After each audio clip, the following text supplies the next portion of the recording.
আসসালামু আলাইকুম, welcome to my new channel Ayaan academy. আজকে আমরা শিখব হলো আসলের সূত্র। চলুন দেখে আসি আসলের সূত্রটা কেমন।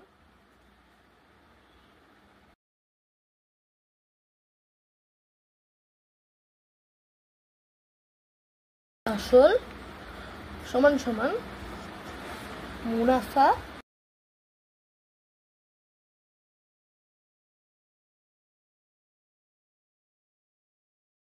গুণ 100 বাই মুনাফার হার গুণ সময়।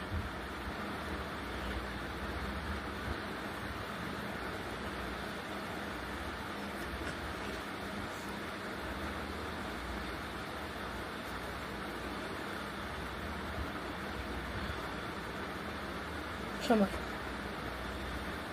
হার গুণ সময়, এই তো আসলে সূত্র। এবার শিখবো হলো মুনাফার সূত্র।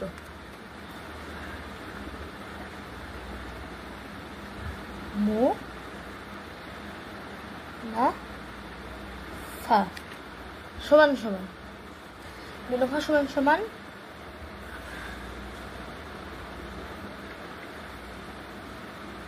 মুনাফার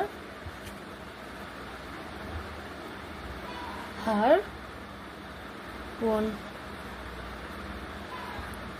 আসল গুণ সময়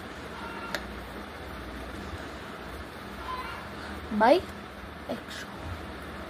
আজকের ভিডিও এই পর্যন্তই। দেখা হচ্ছে নতুন ভিডিওতে। বাই, আসসালামু আলাইকুম।